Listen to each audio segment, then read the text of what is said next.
قائم رہیں۔ راستے میں اس شخص کو حر کے سپاہیوں نے پکڑ لیا، حر کے پاس لے گئے، اس کے پاس سے خط نکلا۔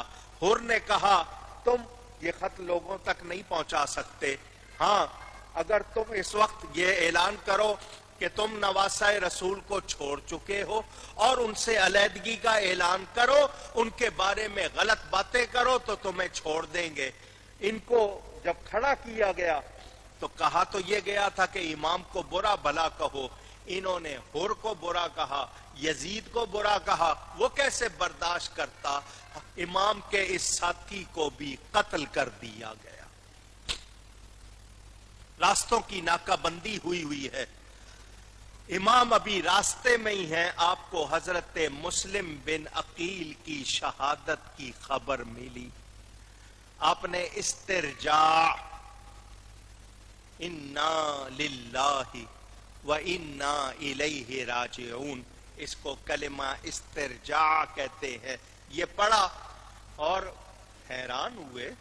ابھی تو خط آیا کہ 18,000 نے بیعت کر لی ہے، تانتا بدا ہوا ہے، اور اب ہم یہ سن رہے ہیں کہ ان کو قتل کر دیا گیا، یہ کیسی بات ہے؟ کوفہ سے 4 آدمی آئے، انہوں نے بھی حالات بتائے کہ لوگ بڑی بڑی رشوتیں لے کر حکمرانوں سے مل چکے ہیں، اور اب وہی لوگ تلواریں اٹھا کر آپ کے مقابلے پر آ رہے ہیں، بہت بڑا لشکر آپ کے مقابلے کے لیے تیار کیا جا رہا ہے۔ امام نے ساتھیوں سے مشورہ کیا، ہمیں کیا کرنا چاہیے؟ آگے جائیں یا ارادہ بدل دیں؟ سب نے یہی کہا پیچھے نہیں ہٹنا چاہیے، اتنی جلدی اتنی بڑی تبدیلی کیسے آ گئی؟ ہمیں جانا چاہیے، معلوم کرنا چاہیے۔ امر الہی کو مغلوب نہیں کیا جا سکتا۔ امام نے بھی اعلان کیا میں اپنا فرض پورا کروں گا، میں اپنا فرض کیا پورا کروں گا؟ جو ذمہ داری مجھ پر عائد ہوتی ہے میں اس کو پورا کروں گا۔ اسی مقصد کو زندہ یادگار کربلا سمجھو، حسین ابن علی کی زندگی کا مدعا سمجھو۔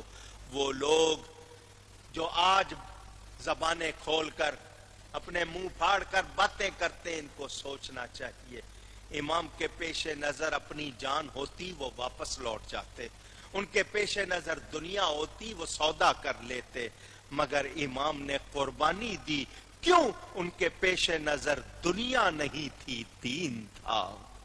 یاد رہے راہ خدا میں عظمت اسلام کے لیے ہم بھی کریں وہی جو کیا ہے حسین نے، تب بات بنے گی۔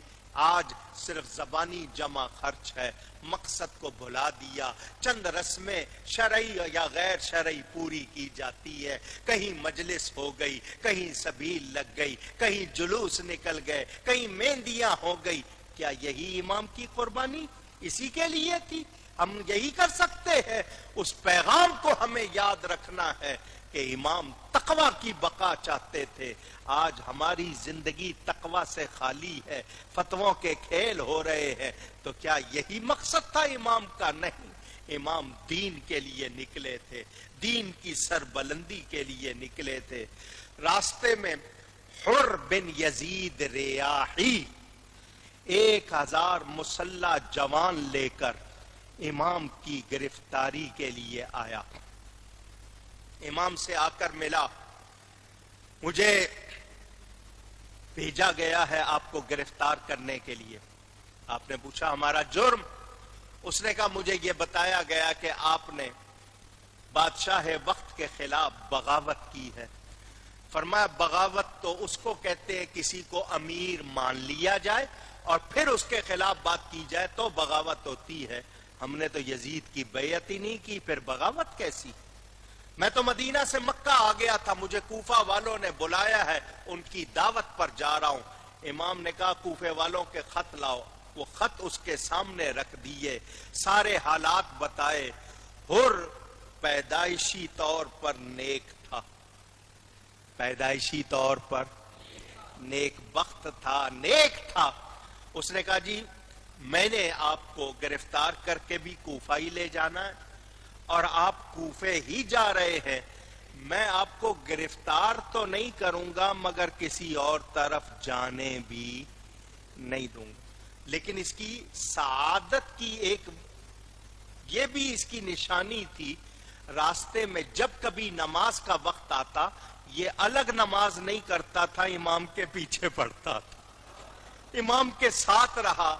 کچھ کتابوں میں یہ لکھا ہے کہ اس نے امام سے کہا کہ آپ واپس جانا چاہیں تو چلے جائیں، چنانچہ ان کتابوں میں یہ ہے کہ 3 راتیں یہ قافلہ واپس چلتا رہا، لیکن جب صبح ہوتی تھی اپنے آپ کو وہیں پاتے تھے جہاں سے روانہ ہوئے تھے، یعنی تقدیر انہیں کشا کشا لیے جا رہی تھی۔ محرم کی 2 تاریخ 61 ہجری، آج سے 1374 برس پہلے، 61 ہجری جمعرات کا دن، محرم کی 2 تاریخ تھی، امام کوفہ کے قریب ایک میدان میں پہنچے۔ کسی سے پوچھا یہ جو جگہ ہے جس جگہ ہم یہاں کھڑے ہیں اس کا نام کیا ہے؟ اس نے کہا اس کا نام کربلا ہے۔ بس لفظ کربلا سننا تھا تو امام نے کہا، شاعر ترجمانی کرتا ہے، دشمن یہاں پہ خون ہمارا بہائیں گے، زندہ یہاں سے ہم نہ کبھی پھر کے جائیں گے،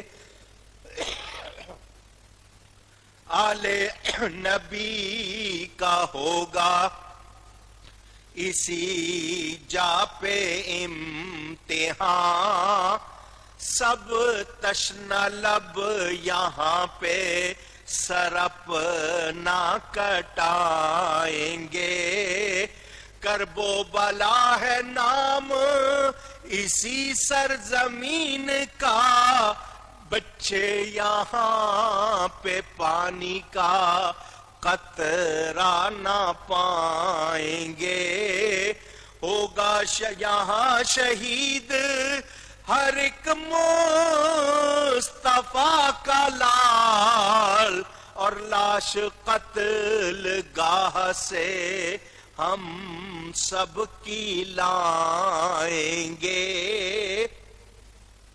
امام نے جو کلام فرمایا آپ کے بڑے بیٹے حضرت علی اکبر نے سن کر کہا، بابا آپ یہ کیا باتیں کر رہے ہیں؟ فرمایا، بیٹا میرے بابا حضرت علی جب جنگ صفین سے واپس آ رہے تھے یہاں رکے تھے، اور انہوں نے 3 مرتبہ پکار کر کہا تھا، صبرن یا ابا عبداللہ، صبرن یا ابا عبداللہ۔ تو ساتھیوں نے پوچھا تھا یہ ابو عبداللہ کون ہے اور آپ ان کو صبر کی تلقین کیوں کر رہے ہیں؟ تو میرے بابا علی نے جواب دیا تھا، میرے بیٹے حسین کی کنیت ابو عبداللہ ہے، ایک دن آئے گا اس کے ساتھیوں کے یہاں خیمے ہوں گے، یہاں ان کے اونٹ بیٹھے ہوں گے، یہاں ان کے کجاوے رکھے ہوں گے، وہ چاروں طرف سے دشمنوں میں گھرے ہوئے ہوں گے، میں ان کو کہہ رہا ہوں کہ اس وقت صبر کرنا۔ حضرت علی اکبر نے پوچھا، بابا کیا ہم صحیح نہیں؟ کیا ہم حق پر نہیں؟ فرمایا ہم بالکل حق پر ہیں۔ تو بیٹے نے کہا، بابا پھر گھبرانے کی کوئی بات نہیں، پھر لشکر چھوڑ کے جو مرضی آ جائے سب کچھ آپ پر قربان۔ امام نے وہاں حکم دے دیا خیمے لگانے کا، خیمے لگ گئے۔ یہاں تک روایتوں میں آتا ہے کہ جب حضرت سیدہ زینب کو یہ کلام پہنچا، انہوں نے کہا کہ یہاں سے چلو، یہ خونی زمین ہے، مجھے یہاں اچھا نہیں لگ رہا۔ فرمایا اب ہم یہاں سے کہیں نہیں جا سکتے، ہم نے اب یہیں رہنا ہے۔ ادھر کوفہ میں اطلاع پہنچ گئی کہ امام پاک کربلا پہنچ چکے ہیں، نہر فرات کے گرد انہوں نے وہاں ڈیرہ ڈال لیا ہے۔ ابن زیاد نے انہی لوگوں کو جنہوں نے امام کو خط لکھ کر بلایا تھا، جنہوں نے قسمیں کھا کر بیعت کی تھی، جنہوں نے وعدے کیے تھے جان مال قربان کرنے کے، انہی کو کہا تلواریں اٹھا کر مقابلے پہ جاؤ۔ سامنے کون آئے تھے؟ آواز آئے، وہی لوگ جو اپنے آپ کو شیعان علی کہتے تھے۔ ذہن میں رکھنا یہ بات۔ عمر بن سعد یہ ایک شخص کا نام ہے، اس کو لشکر کا امیر بنایا گیا۔ اس کے باپ حضرت سعد بن ابی وقاص ان 10 صحابیوں میں سے ہیں جن کو جنت کی خوشخبری ملی، مگر یہ بیٹا دنیا کے لالچ میں اندھا ہو گیا، برباد ہو گیا۔ تہران جس کا پرانا نام رے، ایران کا دارالسلطنت، یزید نے اس کو وہاں کا گورنر مقرر کیا تھا۔ یہ وہاں جانے کے لیے نکلا تھا۔ ابن زیاد نے کہا پہلے کربلا جا کر حسین کا مقابلہ کرو پھر تہران جانا۔ اس نے کہا جی مجھے معاف کیجئے، میں یہ کام نہیں کروں گا۔ اس نے کہا سنو، اگر نہیں جاؤ گے تو پھر تمہیں تہران کی گورنری مل سکتی نہیں، تہران کی گورنری چاہیے تو پھر تمہیں حسین کا مقابلہ کرنا پڑے گا۔ اس نے 1 رات کی مہلت مانگی۔ یہ گھر آیا، اس کا بھانجا تھا حمزہ بن مغیرہ، اس کو پتا چلا، وہ اس کو ملنے آیا اور کہا ماموں مجھے یہ سی بات معلوم ہوئی ہے، سنو تہران کی گورنری کیا چیز ہے، روئے زمین کی حکومت ملے چھوڑ دینا، مگر نواسہ رسول کے مقابلے پر نہ جانا۔ سنو یہ عہد کر لو۔ اس نے کہا میں تم سے وعدہ کرتا ہوں ایسا ہی کروں گا۔ یہ سو گیا، صبح ساری رات یہ کہتا رہا کہ رے کی حکومت تو مجھے بہت پیاری ہے، میں پھر قتل حسین کروں مذموم ہو جاؤں برباد ہو جاؤں۔ قتل حسین کی سزا وہ آگ ہے جو بے حجاب ہے، اور رے کی حکومت میں تو مزے ہی مزے۔ یہ ساری رات اسی طرح پریشان سوتا جاگتا سوچتا رہا۔ صبح اٹھا اور جا کر کہا کہ جی میں فرزند رسول کے مقابلے پر نہیں جاؤں گا۔ ابن زیاد نے کہا پھر رے کی گورنری بھی نہیں ملے گی، اپائنٹمنٹ لیٹر وہ تقرر نامہ واپس کرو۔ اس نے کہا وہ نہیں دوں گا۔ اس نے کہا پھر جانا پڑے گا۔ یہ بدبخت اپنے اس وعدے کو بھی بھول گیا، دنیا کی خاطر اس نے ہاں کر دی۔ لالچ بری بلا ہے، کہیے گا۔ سب کہتے ہیں، سب مانتے ہیں، سب یہی کہتے ہیں لالچ نہ کرو، لالچ والے کو کچھ نہیں ملتا۔ میرے نبی پاک صلی اللہ علیہ وسلم کا ارشاد، مسلم شریف میں حدیث، اتقوا الشح فإن الشح أهلك من كان قبلكم حملهم على أن سفكوا دماءهم واستحلوا محارمهم۔ یہ ہرس، طمع، لالچ سے بچو، اس نے پہلوں کو بھی ہلاک کیا۔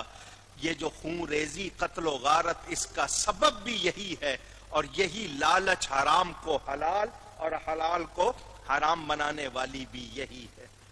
لالچ والے کو پھر کچھ نظر نہیں آتا، اس کو حق سچ نظر نہیں آتا۔ غرض نام سن لیجئے سالاروں کے، عمر بن سعد، حسین بن نمیر، حسین بھی پڑھتے ہیں سواد کے ساتھ ہے، خولی بن یزید، شبس بن ربعی، شمر ذل جوشن۔ یہ شمر حضرت علی کا سالہ ہے، حضرت علی کی بیوی کا بھائی، حضرت عباس علمدار کا ماموں۔ سن لیا رشتہ؟ اگر ادھر صحابی کا بیٹا ہے تو ادھر حضرت علی کا سالہ کہتے ہو نا؟ بیوی کے بھائی کو کیا کہتے ہو؟ سالہ کہتے ہو نا، سالار جنگ جو بھی۔ یہ حضرت علی کا سالہ، یہ رشتہ بھی یاد رکھنا، جو لوگ اعتراض کرتے ہیں نا ان کو بھی پتا ہونا چاہیے۔ یہ بڑے بڑے اشقیاء آ گئے، ادھر 72 افراد، ان کے سامنے 22,000 کا لشکر جمع ہو گیا۔ کتنا؟ سوچیں۔ ابن سعد نے چند آدمیوں کو حکم دیا، پیغام دو، جاؤ ان سے کہو میں ملنا چاہتا ہوں۔ جس کو بلاتا وہ کہتا جی میں نے ہی تو خط لکھا تھا. کسی نے کہا میں تو بلانے گیا تھا, ملنے گیا تھا, اب میں کس منہ سے سامنے جاؤں گا, کون سا منہ لے کر سامنے جاؤں گا. امام کے سامنے آنے سے انکار. میں نے آپ کو پہلے بتایا سامنے کون آئے, وہی جنہوں نے بلایا تھا. امام خود آئے اور امام نے وہاں پر جو تقریریں فرمائی ہیں وہ میرے والد صاحب نے اپنی اس کتاب میں جمع کی ہیں. ان میں سے میں آپ کو کچھ لفظ سناتا ہوں, ذرا دھیان سے سنیں. ترجمہ سنا دیتا ہوں. اے لوگو, میں اللہ تعالی اور تم لوگوں سے معذرت کرتا ہوں. میں تمہارے پاس خود سے نہیں آیا, بلکہ میرے پاس تمہارے خط آئے, تمہارے قاصد پہنچے کہ ہمارا کوئی امام نہیں ہے, آپ ہمارے پاس آئیں. ممکن ہے اللہ تعالی آپ کے ذریعے ہمیں راہ ہدایت پر لگا دے. اب میں آیا ہوں تو تم لوگ اپنے قول و قرار پر قائم رہتے ہوئے مجھ سے وہی وعدہ کرو جن سے مجھے اطمینان ہو جائے تو میں تمہارے شہر کو چلوں. اگر تم ایسا نہیں کرتے, میرا آنا تمہیں پسند نہیں, تو میں جہاں سے آیا ہوں واپس چلا جاتا ہوں.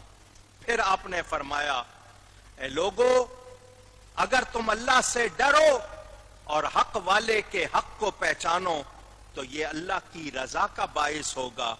ہم اہل بیت نبوت, اللہ کے نبی کے گھر والے, ان تمہارے جو حکمران ہیں ان کے مقابلے میں جو تمہارے ساتھ زیادتی اور ظلم کے ساتھ حکومت کر رہے ہیں زیادہ مستحق ہے. اگر تم ہمارے حق کو نہیں پہچانتے اور تمہاری رائے اس سے مختلف ہے جو تم نے خطوں میں لکھی تھی یا تم بدل گئے ہو, تو پھر کسی ایک نے درمیان میں کہہ دیا, وہ کون سے خط؟ امام نے خط منگوا لیے, سامنے کر دیے. فرمایا یہ حر بھی دیکھ چکا ہے. انہوں نے جب دیکھا کہ ہمارے پول کھل رہے, ہم سب ننگے ہو رہے ہیں, تو امام عالی مقام نے ان کے سامنے فرمایا, سنو, ابتلا اور آزمائش سے بچو, اللہ کی پکڑ سے ڈرو. پھر آپ نے جو فرمایا اب ذرا دھیان سے سنیں. فرمایا, اے لوگو, بلا شبہ اللہ کے رسول صلی اللہ علیہ وسلم نے فرمایا, جو شخص ایسے ظالم بادشاہ کو دیکھے جو اللہ کے حرام کیے ہوئے کو حلال کرنے والا ہو, اللہ کے عہد وعدے کو توڑنے والا ہو, حضور صلی اللہ علیہ وسلم کی سنت کو بدلنے والا ہو, اس کے خلاف کرنے والا ہو, اللہ کے بندوں پر گناہ اور زیادتی سے حکومت کرتا ہو, تو دیکھنے والا شخص طاقت سے, زبان سے یا ہاتھ سے اس کو نہ بدلے تو اللہ کو حق پہنچتا ہے کہ اس دیکھنے والے کو بھی اس ظالم بادشاہ کے مدخل یعنی دوزخ میں داخل کر دے. کیا مطلب تمہارے سامنے کوئی غلط کر رہا ہے اور تم اس کو روک نہیں رہے ہو, تمہارے اندر طاقت نہیں ہے, تم مقابلہ نہیں کر رہے ہو, اس کو روک نہیں رہے ہو, تو پھر تم بھی ذمہ دار ہو, تم بچ سکتے نہیں.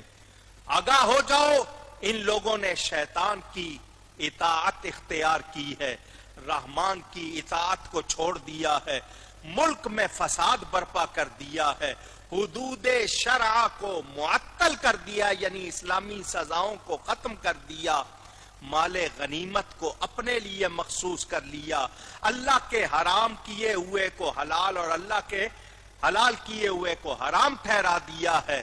میں دوسروں کی نسبت زیادہ حق رکھتا ہوں کہ ان کو بدلوں. بے شک میرے پاس تمہارے خط آئے, تمہارے لوگ آئے اور بیعت کے عہد کے ساتھ آئے کہ تم مجھے دشمن کے سپرد نہیں کرو گے, بے یارو مددگار نہیں چھوڑو گے, اگر تم اپنی بیعت پر قائم رہو گے تو ہدایت پاؤ گے. سنو, میرا نام حسین ہے, میں حضرت فاطمہ کا بیٹا ہوں جو رسول اللہ صلی اللہ علیہ وسلم کی بیٹی ہیں. میں تمہیں بتا چکا میں کون ہوں, میری جان تمہاری جانوں کے ساتھ, میرے اہل تمہارے اہل کے ساتھ, میری ذات میں تمہارے لیے نمونہ. اگر تم نے اپنے عہد پیمان کو توڑا اور جو وعدے کیے تھے وہ ختم کر دیے تو میری جان کی قسم تمہارے لیے یہ کوئی نئی بات نہیں ہوگی. تم اسی طرح میرے باپ اور بھائی کے ساتھ کر چکے ہو اور حضرت مسلم کے ساتھ بھی کر چکے ہو. وہ فریب خوردہ ہے جو تمہارے دھوکے میں آ گیا. تم بدنصیب ہو, تم نے اپنے حصے کو ضائع کر دیا. تو جس نے وعدہ توڑا سوائے اس کے کچھ نہیں کہ اس وعدہ توڑنے کا وبال اس پر ہے, اور مجھے تو اللہ تم سے بے نیاز کر دے گا. یہ میں نے امام کا خطبہ تھوڑا سا آپ کو سنایا, اس کا ایک ایک لفظ بتا رہا ہے. امام ان کو بار بار کیا کہہ رہے ہیں کہ تم نے اللہ کے لیے, دین کے لیے جو وعدہ کیا اس پر قائم رہو, ظلم و زیادتی کے خلاف جو تم نے وعدے کیے قائم رہو. اور بتا رہے ہیں کہ یہ کون لوگ ہیں جنہوں نے حدود اللہ کو معطل کیا, اللہ کے حلال کیے ہوئے کو حرام کیا. کیا یہ نہیں بتا رہا کہ امام کے پیش نظر سوائے دین کے اور کچھ نہیں تھا؟ امام صرف دین کے لیے نکلے تھے. ان لوگوں نے امام کی باتوں پر دھیان نہیں دیا. وہ کہنے لگے جی بس دو ہی باتیں, یا تو یزید کی بیعت کیجئے یا پھر آپ لڑنے کے لیے تیار ہو جائیے. امام نے اتمام حجت کیا. اتمام حجت کا مطلب آخری دلیل ان کو دے دو تاکہ اس کے بعد راستہ نہ رہے. امام نے فرمایا میں تمہارے سامنے 3 تجاویز رکھتا ہوں, مجھے مکہ واپس چلے جانے دو. مکہ میں لڑنا منع ہے, میں وہاں رہوں گا, اللہ کی عبادت کروں گا, وہاں لڑائی ہو نہیں سکتی ہے, یہ جھگڑا نہ ہو. یہ پسند نہیں ہے تو مجھے تم اپنی مملکت سے, تمہاری جتنی ہے اس سے کہیں اور چلے جانے دو. میں کسی دوسری جگہ چلا جاؤں گا, اسلام کی تبلیغ کروں گا, وہاں تمہاری حکومت نہیں. یہ بھی نہیں کرتے تو مجھے یزید کے پاس لے چلو, پھر میں جانوں اور وہ جانے, جو اس کے ساتھ میری بات طے ہو جائے. عمر بن سعد نے کہا یہ تینوں باتیں بہت اچھی ہیں, ان میں سے کوئی ایک مان لینی چاہیے. اس نے یہ تینوں لے کر یہ باتیں وہ گیا ابن زیاد کے پاس کہ یہ بڑی بہترین تجاویز ہے. ابن زیاد بھی کہنے لگا ہاں سمجھ میں آتی ہے. پاس بیٹھا ہوا تھا شمر جو حضرت علی کا سالہ. اس نے کہا جی بات یہ عمر بن سعد لڑنا نہیں چاہتا, یہ حسین اور ہمارے درمیان صلح کی باتیں کر رہا ہے, بس سیدھی بات کریں وہ بیعت کریں ورنہ لڑے. اصل میں یہ لڑنا نہیں چاہتا, آپ کمانڈ مجھے دے دیں, سپہ سالار مجھے بنا دے. عمر بن سعد کو ایک موقع اور ملا تھا بچنے کا, وہ پھر نہ بچا. اس نے کہا نہیں تجھے نہیں دوں گا, اب جو کروں گا وہ میں ہی کروں گا. وہ تجاویز بھی گئی, موقع بھی ہاتھ سے گیا. ادھر شمر نے آتے ہی مشورہ دیا کہ ان کا پانی بند کرو. 4000 افراد نہر فرات پر لگا دیے گئے, جس کا پانی جانور پی رہے تھے, پرندے پی رہے تھے, کافر پی رہے تھے. کس کے لیے منع کیا گیا؟ جس کا نانا مالک کوثر, جس کے بابا ساقی کوثر. ظالموں نے یہ بھی نہیں سوچا ان کا پانی بند کر کے کل کوثر کے جام کیسے پیئیں گے. اگر ان کے نصیب میں کوثر کے جام ہوتے تو وہ یہ بدبختی نہ کرتے. حکم تھا کیا؟ حاکم کا حکم یہ تھا کہ پانی بشر پیئیں, گھوڑے پیئیں, اونٹ پیئیں, اہل ہنر پیئیں, سب پیئیں, چرندو پرند منع تم نہ کیجیو, مگر ایک فاطمہ کے لال کو پانی نہ دیجیو. ظالموں نے پانی بند کر دیا. امام کے ساتھی گئے سمجھانے, عورتیں ہیں, بچے ہیں, ہم تھوڑے سے ہیں, تم ہزاروں ہو, ہم پانی اگر مل بھی جائے گا تمہارا مقابلہ نہیں کر سکتے. انہوں نے پھر بھی پانی نہ لینے دیا. امام نے پھر خطبہ دیا, فرمایا میرے حسب نسب کو دیکھو, تم میں سے میں نے کسی کو قتل نہیں کیا جس کا تم مجھ سے بدلہ لینا چاہتے ہو. کسی مسلمان کو قتل کرنا بہت بڑا گناہ ہے. آپ نے قرآن کی آیتیں احادیث پڑھی, ان پر کوئی اثر نہیں ہوا, مہریں لگ چکی تھی. امام علی مقام نے سمجھانے کے لیے تمام باتیں کی مگر وہ پھر بھی نہیں مانے. محرم کی 9 تاریخ آ گئی, جمعرات کا دن تھا. یزیدی لشکر میں نقارے بجے, عمر بن سعد سواروں کو لے کر آیا اور تیر چلانے لگا. امام نے پیغام بھیجا, ان سے پوچھو کیا چاہتے ہیں یہ. انہوں نے کہا ہم لڑائی شروع کر رہے ہیں. فرمایا اگر لڑنا ہی چاہتے ہو تو ہمیں ایک رات کی مہلت اور دے دو, کل تم سے جو ہوگا کر لینا. انہوں نے اس بات کو مان لیا. 9 محرم کی شب عشاء کی نماز کے بعد لائٹ کا یہ انتظام نہیں تھا. امام نے تمام ساتھیوں کو جمع کیا. روایتوں میں ہے کوئی چراغ جل رہا تھا, فرمایا اس کو بھی بجھا دو. آپ نے فرمایا میں تم سب سے بہت خوش ہوں, سب پر راضی ہوں اور خوشی سے اجازت دیتا ہوں تم سب واپس چلے جاؤ. یہ لوگ میرے خون کے پیاسے ہیں, ان کی دشمنی میرے ساتھ ہے, تمہارے ساتھ نہیں ہے. تم اپنی جانوں کی حفاظت کرو, جاؤ اپنے گھر بار کو لوٹ جاؤ اور میرے گھر والوں کو بھی ساتھ لے جاؤ. سنو مجھے کسی سے شکایت نہیں ہوگی, جو جائے گا مجھے اس سے کوئی شکوہ نہیں ہوگا, بلکہ میں خود کہہ رہا ہوں کہ جاؤ. سب نے جوش میں کہا امام آپ کو چھوڑ کر چلے جائیں, اس حال میں چھوڑ کے چلے جائیں, کل رسول اللہ صلی اللہ علیہ وسلم کو کیا منہ دکھائیں گے. ہم آپ کے ساتھ اس لیے تو نہیں آئے تھے کہ اچھا ہوگا تو ساتھ ہوں گے اور تکلیف میں ہوں گے تو چھوڑ دیں گے. امام جب تک ہم میں سے کوئی ایک بھی زندہ ہے ہم دشمن کا کوئی تیر آپ تک نہیں آنے دیں گے. آپ دیکھیے گا ہم کیسے پروانہ وار آپ پر اپنی جان نچھاور کریں گے. امام نے فرمایا اگر میرے ساتھ رہنے کا عہد کر چکے ہو تو پھر تیر میں کی طرح برسیں گے, نیزے بھالے چلیں گے. انہوں نے کہا امام آپ دیکھیے گا ہم کس طرح جرأت کا مظاہرہ کرتے ہیں, بہادری کا. فرمایا پھر اپنے اپنے خیموں میں چلے جاؤ, شاید تمہیں پھر کوئی اور رات نہ ملے. آرام کرنا ہو آرام کر لو, رب کو یاد کرنا ہو کچھ گھڑیاں اس کو یاد کر لو. امام اپنے خیمے میں آ گئے. امام اپنے خیمے میں آ کر قرآن کریم کھولتے ہیں, تلاوت کرتے ہیں. تلاوت کرتے کرتے اونگ آ گئی, آپ آرام کرنے لگ گئے. خواب رسول اللہ صلی اللہ علیہ وسلم کی زیارت, ارے جسے خوف ہو اسے نیند نہیں آتی ہے. امام آرام سے سو رہے ہیں, حضور تشریف لائے, سینے سے لگایا اور دعا فرمائی اللہم اعط الحسین صبرا و اجرا, اور ساتھ میں فرمایا انکا تروح الینا. امام کو حضور نے فرما دیا بیٹا تم ہمارے پاس آنے والے ہو, اور ان کے سینے سے اپنا سینہ لگا کر امام کے سینے کو صبر اور اجر کا خزینہ بنا دیا. اللہ حسین کو صبر اور اجر عطا فرما. امام علی مقام بیدار ہوئے, فجر کی گھڑیاں قریب ہیں, ساعتیں قریب آ گئی ہیں. میرے بزرگوں اور دوستوں 61 ہجری جمعہ کا دن 10 محرم جسے عاشورہ کہتے ہیں. اس کو عاشورہ کہنے کی وجہ یہ بتائی گئی, اس میں 10 نبیوں پر انعام ہوئے ہیں, ان کی وجہ سے اس کو عاشورہ کہا جاتا ہے. اللہ نے یہی دن اپنے حبیب کے بیٹے کی قربانی کے لیے بھی منتخب فرمایا. فجر ہو رہی ہے, حضرت علی اکبر اذان دے رہے ہیں, امام پاک نماز پڑھا رہے ہیں. یہ کربلا والوں کی آخری باجماعت نماز تھی.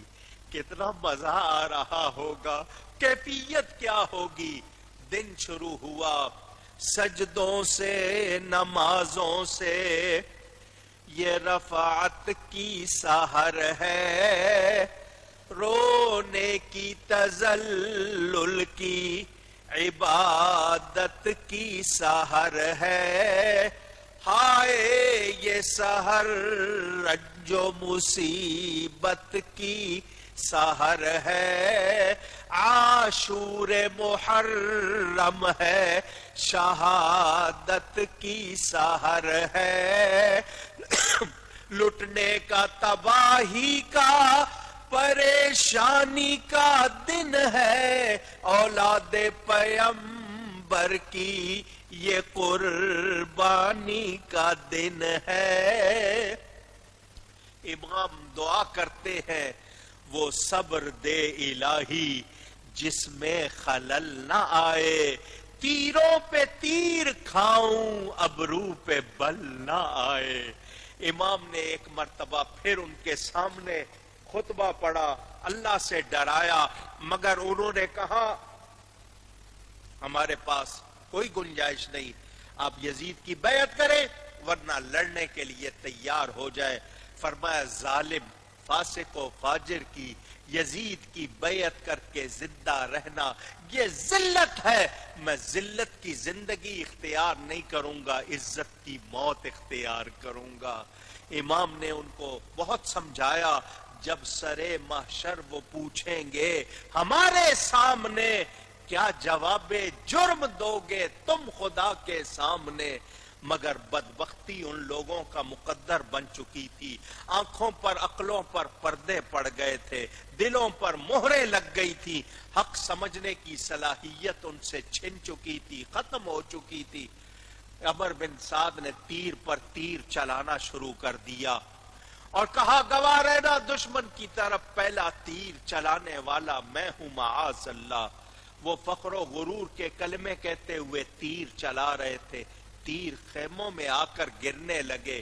امام کے ساتھیوں نے کہا جنگ شروع ہو چکی ہے، فرمایا ہم مدافعانہ لڑیں گے، جارحیت حملہ نہیں کریں گے، حملے کا جواب دیں گے۔ اور کہا تیر خیموں میں آ گئے ہیں اب۔ امام نے اجازت دی۔ جنگیں دو طرح ہوتی ہیں، ایک تو یہ انداز ہوتا ہے ادھر سے ایک لشکر آئے، دوسری طرف سے لشکر آئے، گتھم گتھا ہو جائے، لڑائی شروع ہو جائے۔ یہ اس طرح کی نہیں تھی، یہ تھا کہ ادھر سے ایک آتا تھا، ادھر سے مقابلے کے لیے لوگ آتے تھے، اور ان میں پہلے ایک کا ایک سے، پھر ایک کا دو سے، پھر ایک کا 5 سے، پھر ایک کا 20 سے، پھر ایک کا 200 سے، پھر ایک کا ہزاروں سے مقابلہ اس طرح ہونے لگا۔ امام نے اپنے دوستوں کو اجازت دی، ادھر سے ایک آ رہا ہے، 3 دن کا بھوکا پیاسا، اس کے مقابلے پر 1، پھر 2، پھر 5، پھر 10، پھر 20، پھر 100 آنے لگے، مگر وہ امام کا ایک ساتھی بھی مردانہ وار مقابلہ کرتا ہے، جان نثاری کا مظاہرہ کرتا ہے، بہادری سے لڑتا ہے، مگر کب تک؟ آخر ایک ایک کر کے جام شہادت نوش کرتے جاتے ہیں۔ امام کے 50 دوست اور ساتھی شہید ہو گئے۔ امام گھوڑے پر سوار ہوئے میدان میں گئے۔ ہے کوئی اس وقت آل رسول کی مدد کرنے والا؟ ہے کوئی اس وقت مصیبت کے وقت میں ہمارا ساتھ دینے والا؟ امام اعلان کر رہے ہیں، حر بن یزید ریاحی جو 1000 سوار لے کر امام کو گرفتار کرنے آیا تھا، اپنے گھوڑے پر بڑا بے چین، مضطرب، پریشان۔ ساتھی نے کہا کیا بات ہے، تو بے چین کیوں ہے؟ اس نے کہا کیا کروں، میرے ایک طرف جنت ہے، ایک طرف دوزخ ہے، مجھے ایک طاقت جنت کی طرف کھینچ رہی ہے، دوسری مجھے دوزخ کی طرف بلا رہی ہے، مجھے نہیں سمجھ آتا میں کس طرف جاؤں۔ یہ کہہ کر اس نے اپنے گھوڑے کو ایڑی لگائی، ہو سکے تو جنت ہی میں جانا چاہیے۔ اللہ، یہ نعرہ حر کا تھا، یہ نعرہ حر کا تھا، جس وقت فوج نار سے نکلا کہ دیکھو یوں نکلتے ہیں جہنم سے خدا والے، کہ دیکھو یوں نکلتے ہیں جہنم سے۔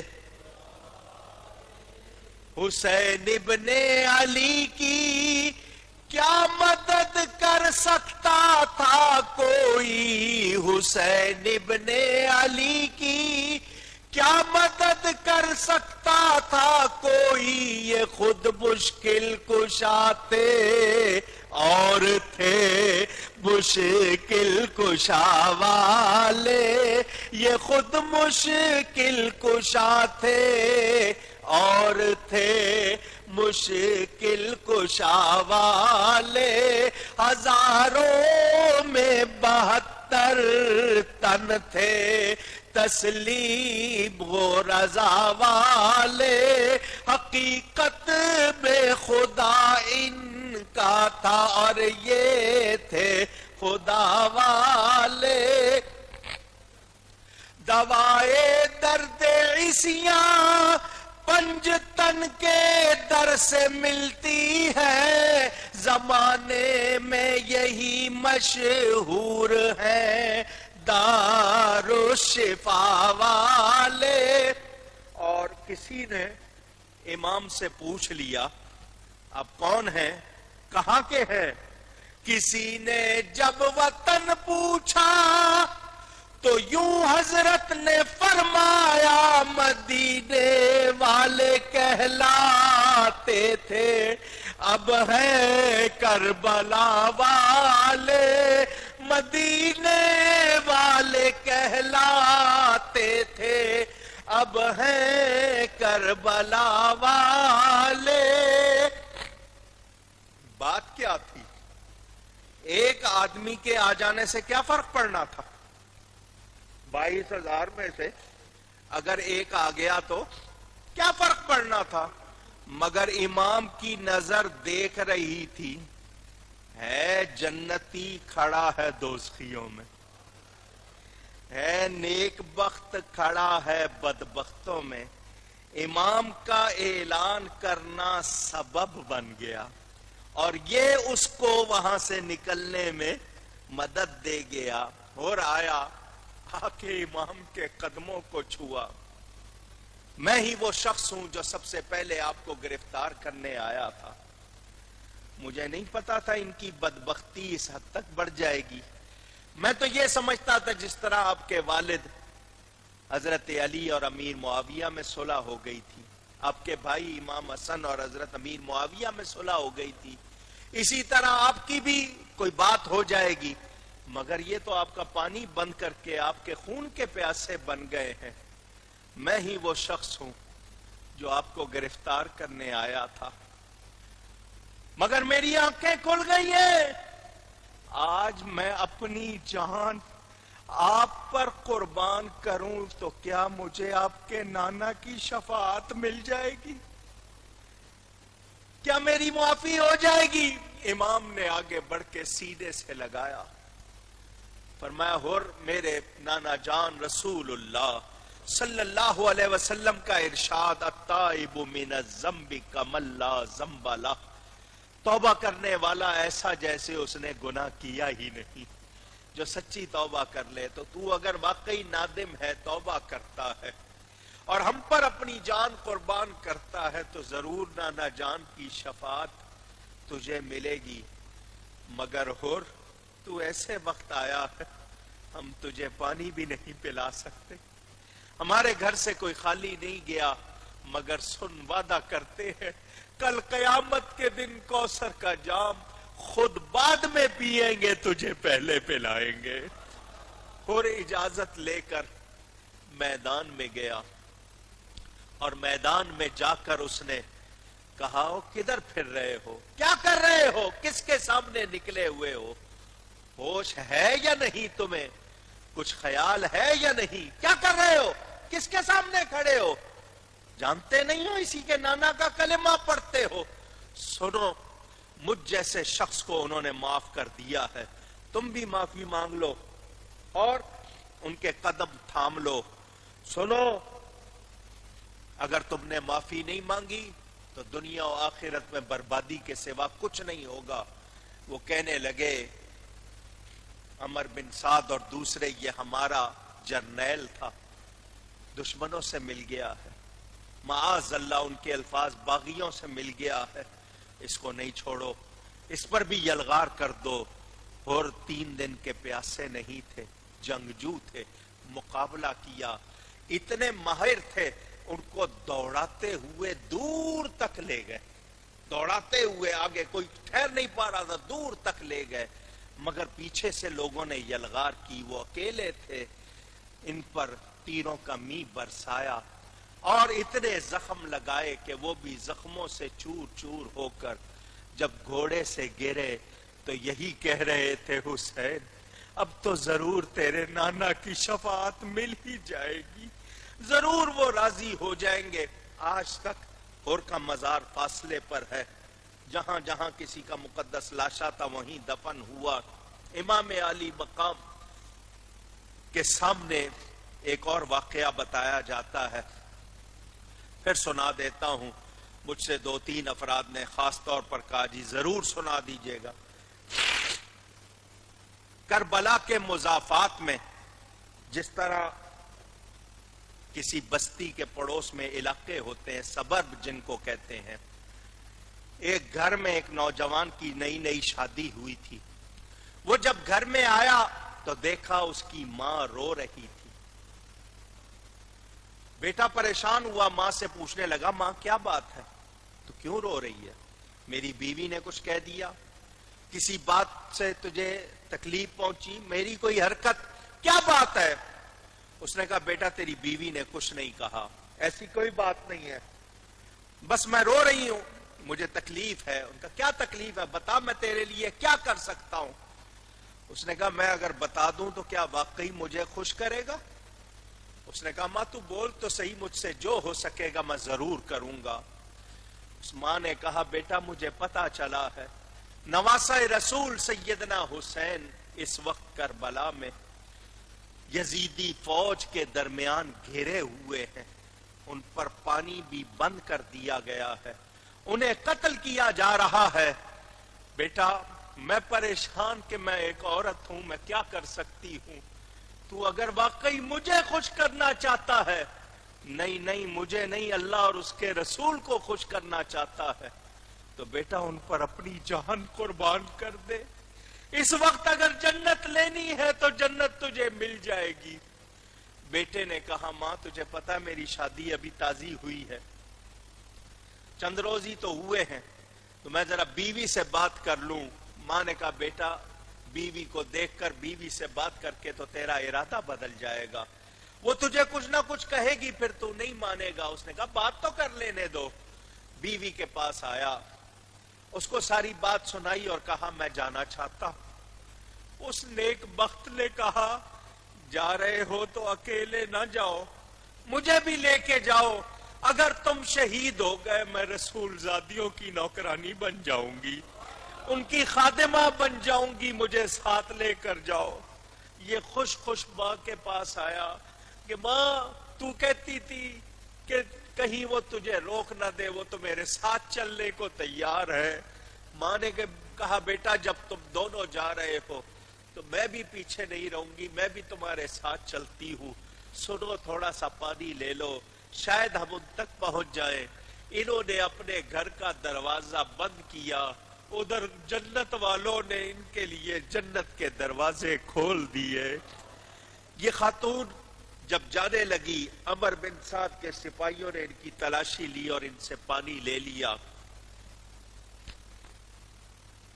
یہ خاتون امام علی مقام کے سامنے پہنچی اور کہا میرے پاس اس وقت یہی ایک بیٹا ہے، اس کا نام وہب بن عبداللہ کلبی ہے، چند روز پہلے اس کی شادی ہوئی ہے، یہ آج خوشی خوشی آپ پر اپنی جان نشاور کرنا چاہتا ہے، اس کی بیوی اس کے ساتھ آئی ہے، وہ رسول زادیوں کی خادمہ بننا چاہتی ہے، میرے پاس یہی ایک بیٹا ہے، اس کو قبول کریں اور خود پر آپ اپنے آپ پر اس کو جان نچھاور کرنے کا موقع دیں۔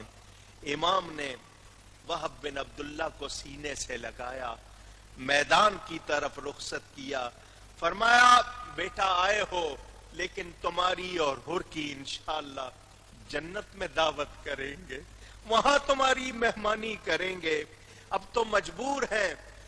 یہ چلا میدان کی طرف اور بڑا اچھا شعر پڑھتا ہوا چلا، امیر حسین ونعم الامیر لہو لمعۃ کالسراج المنیر، میرا امیر میرا امام حسین ہے اور وہ بہت اچھا امام ہے، اس جیسا اس وقت کوئی امام نہیں ہے، تم اس کے چہرے کو دیکھ لو تو تمہیں پتا چلے گا وہ چمکا دینے والا آفتاب ہے۔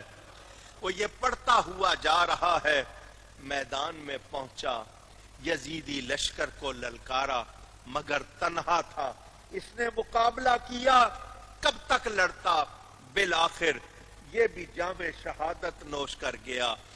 امام نے اس کی شہادت کی خبر جب خیموں میں دی، اس کی بیوی قابو نہ رکھ سکی، دوڑتے ہوئے اپنے شوہر کی لاش کے قریب پہنچ گئی اور کہا وہ بہت برا شخص ہے جس نے تجھ کو مارا ہے۔ مارنے والا پاس کھڑا تھا، اس نے سنا کہ مجھے برا کہا جا رہا ہے تو اس نے گھما کے الٹی تلوار یا ڈنڈا اس عورت کے سر پر مارا، شوہر کے ساتھ یہ بھی جنت پہنچ گئی۔ اب کوئی اور نہیں ہے۔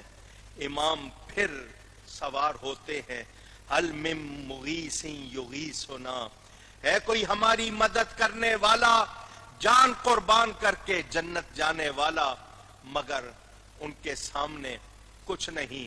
اب تمام دوست چلے گئے، جو آئے تھے وہ بھی چلے گئے، اب گھر کے افراد ہیں، آئے ہیں اب میدان میں علی مرتضی کے پھول، زہرا بطول اور چمن مصطفیٰ کے پھول، ان کی وفا صبر و رضا حق پر ثبات سے، ہر دم ہے تازہ گلشن دی میں وفا کے پھول، حوریں جنا سے آئیں، ملک آئے عرش سے لے کر خدا کی طرف سے صلی علی کے پھول،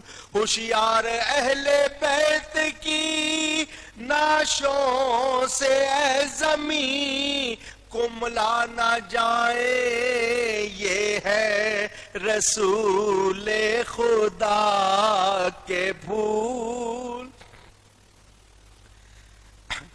آپ کے چچا زاد بھائی حضرت مسلم بن عقیل کے بیٹے عبداللہ اور حضرت عقیل کے فرزند جعفر اور عبد الرحمن یہ آگے بڑھے،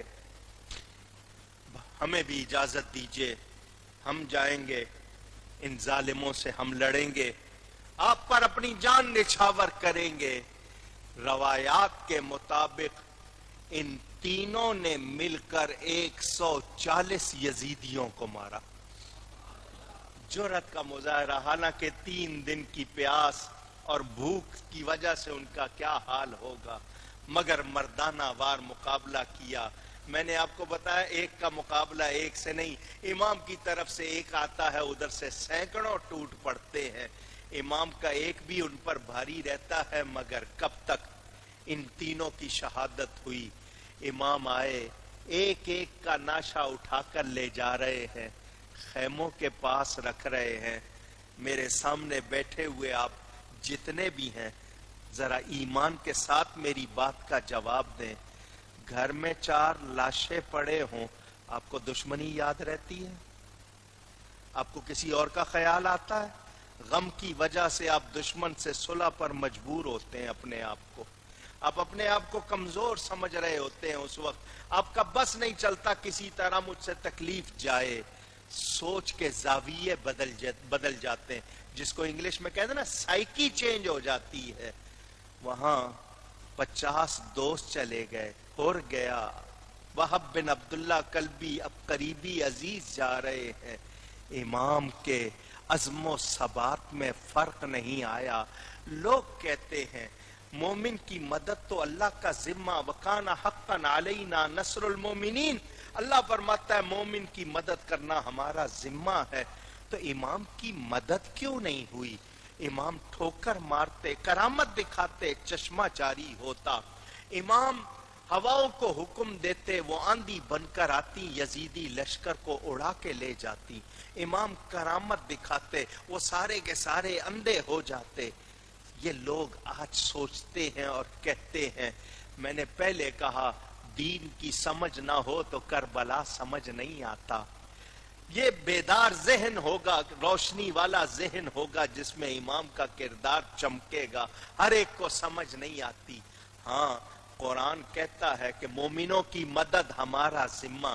یہ اللہ ہی کی مدد تھی، کیونکہ اللہ فرماتا ہے ان تنصروا اللہ ینصرکم وَيُثَبِّتْ أَقْدَامَكُمْ. اگر تم اللہ کی مدد کرو گے اللہ تمہاری مدد کرے گا. اور اللہ کی مدد کیسے ظاہر ہوگی؟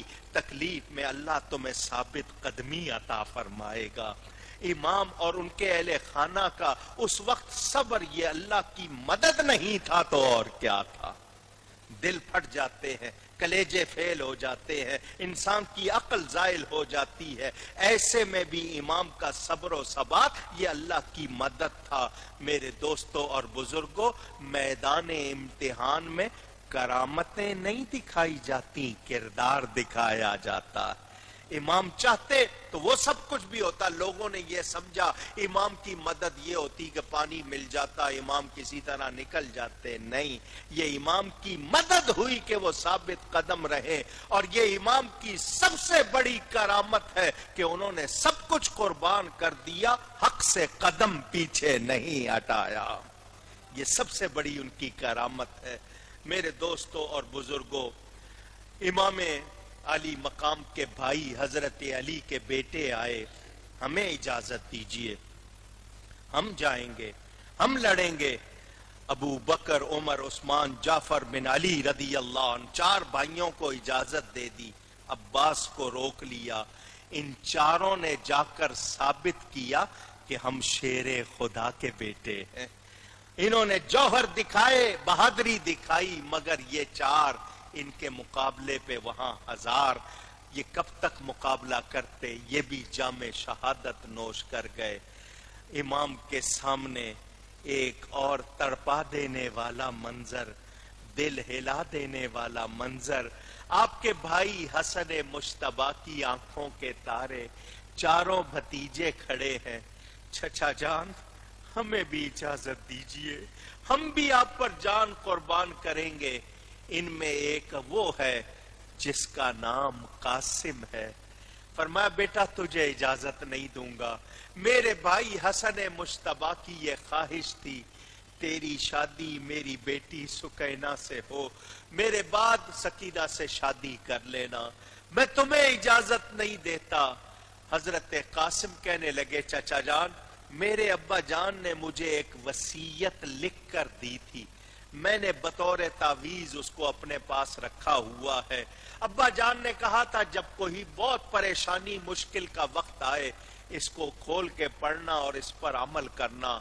آج سے زیادہ پریشانی کا وقت کون سا ہوگا؟ میں نے اس کو کھولا ہے، اس میں یہ لکھا ہے، میرے بابا نے لکھا ہے قاسم بیٹا ایک دن میرا بھائی حسین دشمنوں میں گر جائے گا، اس دن میرے بھائی پر اپنی جان قربان کرنا.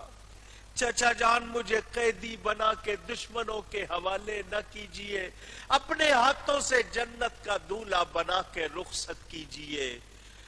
امام نے نہ بھتیجے کی جوانی کو دیکھا، نہ بیٹی کے مستقبل کو دیکھا. دیکھا تو صرف یہ کہ جو پرچم نانا جان نے اونچا کیا ہے وہ نیچا نہ ہونے پائے. امام قاسم میدان کو چلے. یہاں ایک بات کہنا چاہتا ہوں اور وہ ضرور کہنا چاہتا ہوں.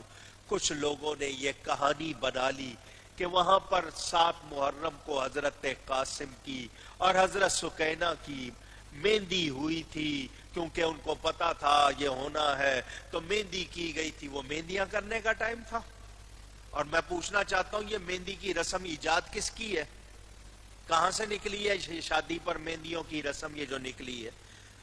وہ کوئی مہندیوں کا یہ گانوں کا ٹائم تھا؟ آج وہ مہندیوں کے نام پر کیا کچھ ہو رہا ہے.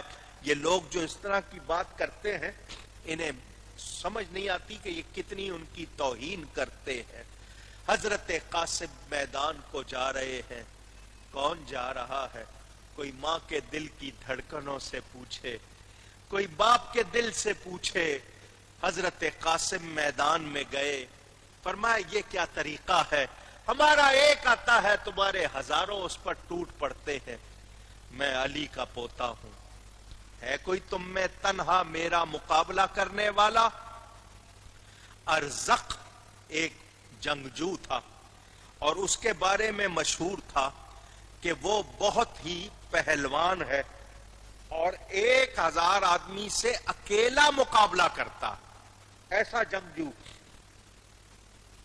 عمر بن سعد نے اس کو کہا جاؤ مقابلہ کرو۔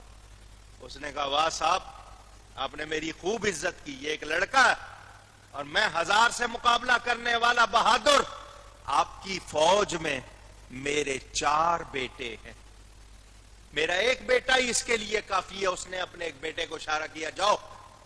بہت عمدہ گھوڑے پر سوار اس کا بیٹا اور اس کے ہاتھ میں بہت اعلیٰ قسم کی تلوار وہ لے کر سامنے آیا، مگر اسے نہیں پتا تھا وہ کس کے سامنے جا رہا ہے۔ حضرت علی شیر خدا کے پوتے نے اس کو چٹکی میں ہی کاٹ کے 2 ٹکڑے کر دیا، اس کا گھوڑا بھی لے لیا، اس کی تلوار بھی لے لی۔ ادھر دوسرا بیٹا آیا، کیونکہ اس کا بھائی کٹا تھا، دوسرا آیا، آپ نے اس کو بھی کاٹا، تیسرا، چوتھا، 4 کو کاٹ دیا۔ ارزق کے سامنے اس کی دنیا اندھیر ہو گئی۔ اس کے 4 جوان بیٹے تڑپ رہے تھے۔ وہ بڑا اس وقت جو غرور میں تھا کہ میں 1000 سے مقابلہ کرتا ہوں اور یہ وہ، اب تو وہ چلانے لگا، پاگل ہو گیا۔ وہ اسی طرح آیا تلوار گھماتا ہوا۔ الحرب خدعۃ، جنگ ایک داؤ ہے۔ حضرت قاسم نے داؤ چلا، کہا تو جو بکواس کر رہا ہے نا، ہماری زبان اس کا جواب نہیں دے گی، ہم گالیوں کا جواب نہیں دیتے، اور تو اپنے آپ کو بڑا بہادر جنگجو کہتا ہے، تجھے گھوڑے کی زین تک تو کسنی نہیں آتی۔ اس کی توجہ ہٹی، امام نے وار کر کے اس کو بھی 2 ٹکڑے کر دیا۔ پورے اس لشکر میں شور مچ گیا۔ یہ وہ نوجوان ہے جس نے ارزق جیسے پہلوان کے ٹکڑے کر دیے۔ اب کسی اکیلے کی ہمت نہیں پڑتی کہ تنہا آئے۔ ادھر سے عمر بن سعد نے کہا اب اس کو مہلت نہ دو، چاروں طرف سے گھیر لو۔ امام قاسم نے ڈٹ کر مقابلہ کیا، مگر بالآخر ان کو اتنا زخمی کر دیا کہ وہ گرنے لگے، اپنے چچا کو پکارا۔ امام علی مقام نے بھتیجے کی آواز سنی، دوڑتے ہوئے آئے اور جو کچھ کہا شاعر ترجمانی کرتا ہے، ہائے جنت کو تم بھی سدھارے میرے بھائی کے فرزند قاسم، داغ فرقت ہے دل پہ ہمارے میرے بھائی کے فرزند قاسم، کاش تم ساتھ میرے نہ آتے ہو کہ رخصت نہ میدان کو جاتے، بھوکے پیاسے نہ میدان کو جاتے میرے بھائی کے فرزند قاسم، یاد کس کس کی دل سے بھلاؤں، ہائے کس کس کی لاشیں اٹھاؤں، کس کو اپنی کہانی سناؤں میرے بھائی کے فرزند قاسم۔ امام نے جوان بھتیجے کا ناشا اٹھایا، خیموں کے پاس لا کے رکھا، بیویوں نے سکینہ کے سر پہ ہاتھ رکھا، ایک دوسرے سے اظہار غم کرنے لگیں۔ امام کے سامنے ایک اور لرزا دینے والا منظر، سیدہ زینب اپنے دونوں بیٹوں کو لیے کھڑی ہے۔ بھیا کاش ہم عورتوں کو اجازت ہوتی، میں اپنے بھائی پہ جان قربان کرتی، مگر میرے پاس میرے یہ 2 ہی ہیں، ان کو قبول کرو۔ فرمایا میری بہن یہ بھانجے ماموں کے ساتھ اس لیے نہیں آئے تھے کہ مجھ سے اجازت لے کر میدان کی طرف جائیں گے، یہ تو آئے تھے کہ ماموں مریدوں کے ہاں جا رہے ہیں، میں کن آنکھوں سے ان کے پھول سے جسموں میں تیر پیوست ہوتے ہوئے دیکھوں گا۔ سیدہ زینب کہہ رہی تھی بھیا کل قیامت کے دن میری ماں فاطمہ زہرا نے اگر پوچھ لیا جب حسین کی بارگاہ میں سروں کے نذرانے پیش ہو رہے تھے تو نے کیا دیا تھا، میں کیا جواب دوں گی؟ بھائی یہ دو ہی ہیں، ان کو قبول کرو ورنہ میرا دل ٹوٹ جائے گا۔ امام نے بھانجوں کو بھی سینے سے لگایا، میدان کی طرف رخصت کیا۔ ماں تو یہ بھی نہیں چاہتی کہ اس کے بچے کے پاؤں میں کانٹا چبھے۔ یہ کیسی ماں ہے جو جانتی ہے بچوں کو کہاں بھیج رہی ہے؟ یہ بچے کون ہیں؟ ذرا ان سے ان کا تعارف سن لیجئے۔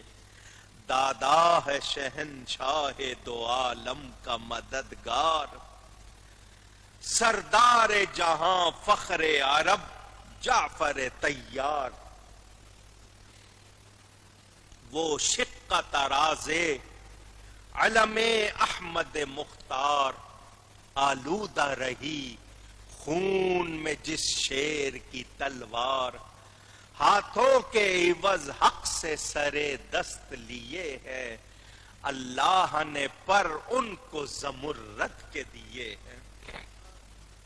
حضور صلی اللہ علیہ وسلم مدینہ منورہ میں بیٹھے تھے، اچانک آپ نے آسمان کی طرف منہ کر کے فرمایا وعلیکم السلام ورحمت اللہ وبرکاتہ۔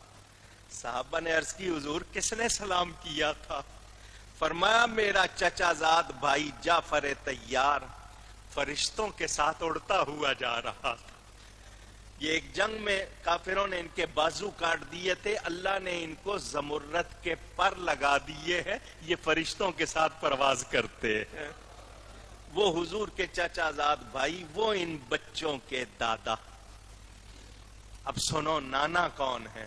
نانا اسد اللہ مددگار دو عالم، دیندار نمودار جہاں دار دو عالم، سلطان ولایت و اسرار دو عالم، سرتاج فلک جبہ و دستار دو عالم۔ تم یہ نہ سمجھنا کہ ید اللہ نہیں ہے، ہم شیر تو ہیں گر اسد اللہ نہیں ہے۔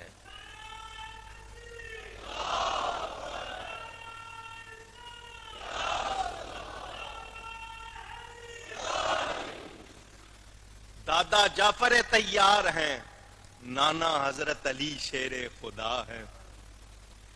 انہوں نے آ کر کہا دیکھو ہمیں پہچانو، ہم بھی چمن زہرا کے پھول ہیں، ہے کوئی ہم سے مقابلہ کرنے والا؟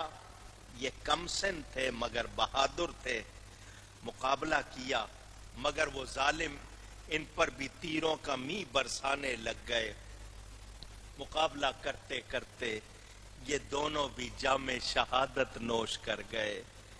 لاشوں کے قریب آ کے شہ امت نے پکارا، اے بھانجو موجود ہے ماموں یہ تمہارا، اے شیر جوانوں مجھے الفت تھی تمہیں سے، اے تشنہ دہانوں مجھے ہمت تھی تمہیں سے، ہاتھوں کو اٹھا کے ذرا بات تو کر لو، سینے سے لگو اٹھو ملاقات تو کر لو، ماموں سے عجب وقت میں منہ موڑ رہے ہو، کن آنکھوں سے دیکھوں میں کہ دم توڑ رہے ہو۔ امام عالی مقام نے بھانجوں کی ناشوں کو بھی اٹھایا، خیمے کے پاس لا کے رکھا، فرمایا لو بہن زینب تمہارا ہدیہ بھی قبول ہو گیا۔ حضرت زینب آ کر بچوں سے لپٹ گئی، کتنے اچھے ہو ماموں پہ قربان ہوئے ہو، کاش تمہاری جگہ تمہاری ماں ہوتی۔ امام نے ان کو صبر کی تلقین کی، ہاتھ پکڑ کے خیموں میں لے گئے۔ حضرت سیدہ شہر بانو نے کہا بچے ہیں ہمارے ساتھ، پیاس سے سکینہ بھی تڑپ رہی ہے مگر وہ بولتی نہیں، میری گود میں یہ 6 ماہ کا بچہ ہے علی اصغر، شدت پیاس سے بےتاب ہے، کسی طرح اس کو پانی پلاؤ۔ حضرت عباس علمدار کہنے لگے افسوس، ہمارے ہوتے ہوئے یہ چھوٹے چھوٹے بچے پانی کو ترسیں، میں جاتا ہوں پانی لاتا ہوں۔ انہوں نے مشکیزہ کندھے پہ چڑھایا، ہاتھ میں تلوار لی، سوار ہوئے، میدان کی طرف جانے کی بجائے نہر فرات کی طرف بڑھے۔ وہاں 4000 افراد پہلے سے متعین کیے ہوئے۔ حضرت عباس نے ان کی دیوار جو بنی ہوئی تھی بندوں کی اس کو توڑا اور نہر میں چلے گئے، چلو بھر کے پینے لگے۔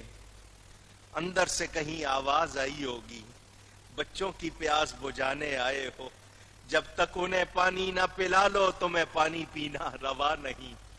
چلو پھینک دیا، مشکیزہ بھرا، باہر نکلے تو وہ سامنے گھیرا بنا چکے تھے۔ ادھر عمر بن سعد نے کہا دیکھنا یہ پانی خیموں میں نہ جانے پائے۔ فرمایا ہمارے 2-4 رہ گئے ہیں، عورتیں بچے بھی، اور کہا ہم نہیں لے جانے دیں گے۔ آپ نے فرمایا پھر تم میرے سامنے نہیں ٹھہر سکتے۔ آپ نے تلوار نکالی، واقعی کوئی آپ کے سامنے ٹھہرنے والا نہیں تھا۔ یہ حضرت عباس شیر خدا کے بہادر بیٹے، علمدار ان کا لقب، یہ جھنڈا اٹھانے والے، کوئی ان کے سامنے نہ ٹکا۔ ظالموں نے پیچھے سے بزدلانہ کاروائی کی۔ ایک ظالم کو موقع ملا، اس نے قریب آ کر پیچھے سے آپ کے کندھے پر وار کیا، کندھا کٹا، مشکیزہ گرنے لگا۔ آپ نے بائیں کندھے پہ چڑھا لیا مگر ایک ہاتھ کٹ گیا، اسی میں تلوار ہے، اسی پہ مشکیزہ ہے، ایک ہی ہاتھ ہے، آگے سے سواری کو بھی پکڑنا ہے۔ شیر خدا کے بہادر فرزند نے اپنے آپ کو قابو کر کے آگے بڑھانا چاہا، انہوں نے دیکھا ایک ہاتھ کٹ چکا ہے، دوسرا وار کیا، آپ کا دوسرا ہاتھ کاٹا، مشکیزہ گرنے لگا۔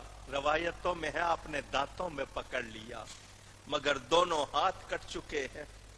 کس سے آپ سواری کو تھامے، تلوار کو تھامے، پھر بھی اپنی سواری کو ایڑ لگا رہے کسی طرح پانی پہنچا دوں۔ ایک ظالم نے تیر مارا، وہ مشکیزے میں آ کے لگا، پانی بکھر گیا۔ آپ نے دانتوں کی گرفت ڈھیلی کر دی اور کہا اصغر اپنے چچا کو معاف کر دینا، میں تمہیں پانی نہیں پلا سکا۔ سکینہ بیٹی اپنے چچا کو معاف کر دینا۔ ظالموں نے وار پر وار کیے اور آپ کے جسم کو جگہ جگہ سے کاٹا۔ آپ نے اپنے بھائی کو پکارا، ناگاہ صدائی کہ آؤ میرے آقا، آخر ہوا عباس اٹھاؤ میرے آقا، سر کاٹتی ہے فوج بچاؤ میرے آقا، آؤ مجھے سینے سے لگاؤ میرے آقا۔ سن کر یہ صدا شاہ پکارے کئی باری، ہم شکل نبی دوڑو کمر ٹوٹی ہماری، چلائے گر کے لاش پر شبیر نامدار، بھائی تمہاری نرگسی آنکھوں پہ میں نثار، اس نرغے میں بھی تھا تمہیں بھائی کا انتظار، آنکھیں پھرا کے ڈھونڈتے ہو مجھ کو بار بار، شاید زبان بند ہے جو لب کھولتے نہیں، روتے ہوئے ہم آئے ہیں تو بولتے نہیں، بےتاب ہے حسین برادر جواب دو، اے میرے نوجوان میرے صفدر جواب دو، اب جاں بلب ہے سبت پیمبر جواب دو، اے نور چشم ساقی کوثر جواب دو، ہچکی کے ساتھ موت کا خنجر بھی چل گیا، سر گود میں دھرا رہا اور دم نکل گیا. حضرت عباس کا مقدس لاشا اتنا کٹا پھٹا تھا امام سے اٹھایا نہیں گیا. وہیں چھوڑ کے آئے, فرمائے ان کا سارا ظاہری الان, اب میری کمر ٹوٹ گئی, میرا بھائی میرا جھنڈا اٹھانے والا بھی میرا ساتھ چھوڑ گیا. سامنے دیکھا 18 سال کا جوان بیٹا علی اکبر تیار کھڑا ہے, بابا میں بھی جاؤں گا. جہاں بھائی قاسم چلے گئے